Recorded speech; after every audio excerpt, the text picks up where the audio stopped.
What is up guys, welcome back to another Diablo 2 Resurrected modding tutorial. Today we're going to be talking about colors in Diablo 2 Resurrected. So this is how we can change the color in the names of items in the game. Or even change the colors of all of a certain class of item, like all healing potions or all unique items. So as always, let's start in our Diablo 2 Resurrected mods directory. And we're going to create a new colors folder and a colors.mpq. And again, if you don't know why we're doing this, check out the video linked up here. And in this directory, we have our modinfo.json, and there's nothing strange in here. We have colors as the name and save path. And yes, colors is spelled correctly. And we'll have a look now at the layout of the other files in the mod. So we have our data, global, Excel directory. And in here, I've just modified the weapons, unique items, and treasure classes. So I've basically added a new unique item so that we can test out the colors on that item. And then I've just manipulated the treasure classes so that it drops for our level 1 character.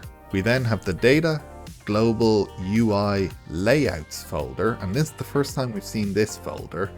And we've two files here, profile HD and globaldatahd. And these will control our colors for like a class of items. After that, we have our HD global and items directory, and this is just for a unique graphic for our new unique item. And if you want to know how to assign new inventory graphics to a unique item, then check out the video linked up here. Finally, we have our local lang string directory, and we have our item names in here, and this is just where we define the name of our new unique item and where we can actually mess around with some of the colors in that item name. So we'll start out in the unique items.txt, and what we're going to do here is copy an existing unique item, in this case Azure Wrath, and we're going to paste that in and change a few details. So we'll change it to a rainbow sword. Now we'll change the ID as well, but this column has an asterisk in front of it, which means it's ignored, so we don't actually need to do this. It's just a force of habit. Now we'll set no limit to 1, and this allows us to drop multiple of these unique items per game without having to exit back to the menu. And then level and required level we'll set to 1. We don't care about the item name because it's got an asterisk in front of the column, and maybe we'll make it light purple. And that's all we have to change, so let's save that file and we'll move on to the weapons.txt. So all I'm doing here is finding the phase blade. I'm going to just change the level required column, which is 54 at the moment, to level 1, just so we can use it when it drops. So now we're going to modify the treasure class X file, and all we're going to do here is set the unique column to 1024 for a quill rat. So this is the quill rat in the first area of the game. We'll set it to 1024 so it always drops a unique item. We'll change no drop to 0 so it always drops something. We'll change the item that it drops to 7CR. So if we go back to our unique items.txt, we can see the code is 7CR, and that's all we're setting here in the treasure class X file. We're setting 7CR so it drops one of these items, and then we'll get rid of the Act 1 junk because we don't want it to drop anything else. We only want it to drop this sword. And now we move on to the item name. So we've added a new item, the rainbow sword, but we haven't actually set its name. So we'll open the item names.json, scroll down to the very bottom. So what we're going to do is add in a new entry here, and we're going to set the ID to something very high that isn't used, so I'll pick 75,000 maybe. So there's our new unique item named here. We have the key, which matches into the unique items.txt, and our translations, which is just rainbow sword for all the languages. But this is now just an old boring gold unique item. It's completely normal, it doesn't stand out, it isn't really a rainbow sword, is it? And this is where the item color codes come in. So we have these 11 codes which we can use in the item names for any item we want, and these will actually change the color of all the characters after them. So since we have a rainbow sword, let's make the word rainbow match the colors of a rainbow. So that's red, orange, yellow. Yes, red, orange, yellow, green, blue, indigo, and violet. So all we have to do is look up the color codes, and we have red here. We come back, and in front of the translation, so not the key, the translation, we just put in there, YC1. And then we go back, orange in front of the A, yellow in front of the I, and on until we have all our colors. Now I had to cheat here and use purple twice because indigo and violet were kind of similar and the closest thing is purple. So I also put in gold here in front of sword, and that's because the last thing we used was purple. So if I just left it without gold there, sword would actually show up in purple as well, which we don't want. We want that to be gold. And that's why we set gold in front of that. So that's everything. That's our rainbow sword. So that name should really stand out. But what about a unique item that isn't actually identified yet? It's still that boring, dull gold color. We might want it to pop out a bit more. So how about we make a better gold color and make all unique items have that color? And that's where our data, global, UI, layouts, profile HD comes in. So in this file, we can actually see a bunch of colors in the beginning. So these are all the defined colors in the game, and we're going to create 2 new colors. So we've created an aqua and a better gold here. So what we're going to do is we're going to set all socketed items to show up as aqua and all unique items to show up as this better gold. And to do that, we just scroll down until we hit the tooltip style section. And in this section, we can see we have all our different colors. We have our rare color, crafted, tempered, magic, set, unique, etc, etc. And all we have to do is change this to font, color, better gold, and we're going to want to set this to font color aqua.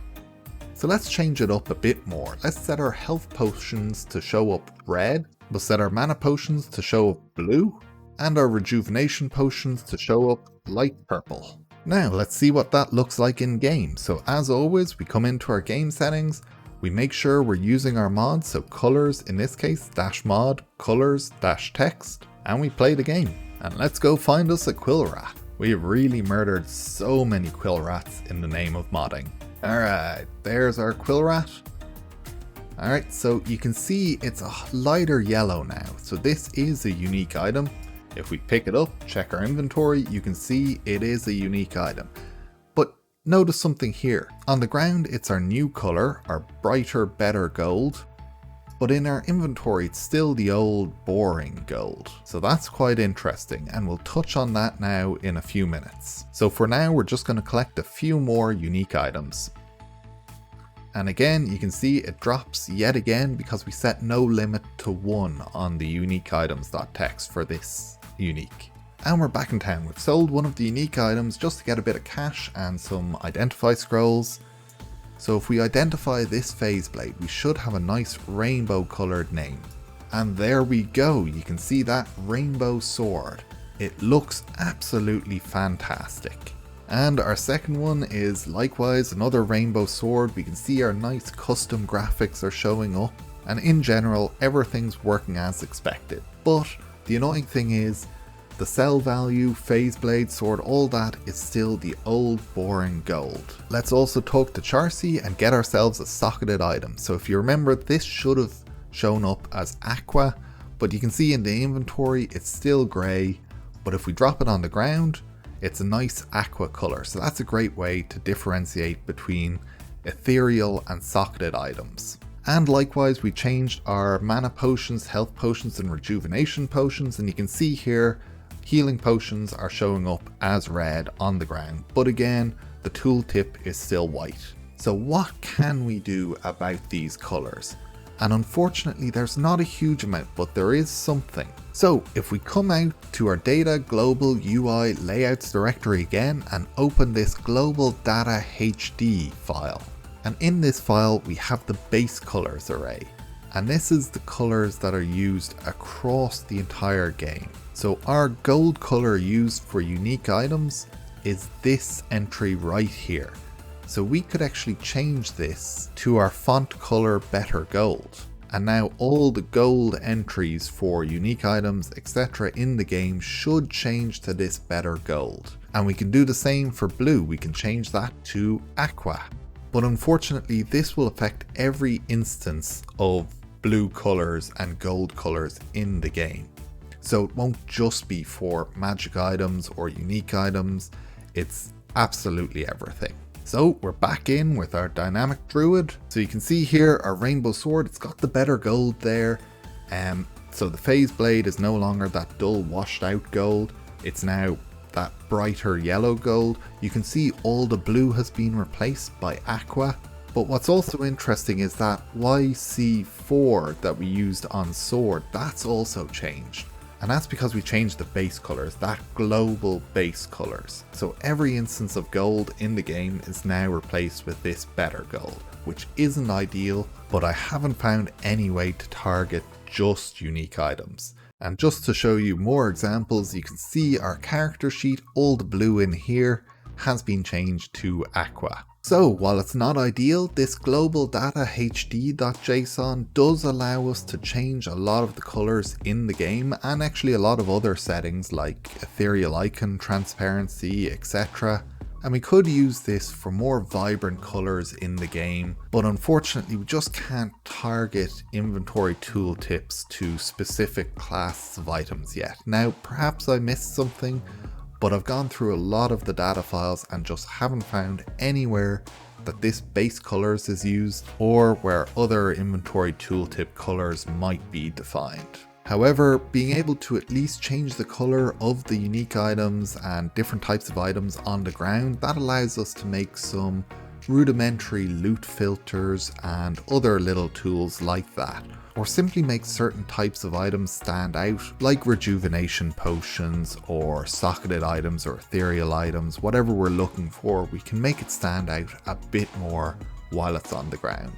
And it's especially handy that we can define new colors with RGBA values. That's fantastic and gives us a much broader spectrum of colors to choose from. So that's it for me today, guys. Thank you so much for watching.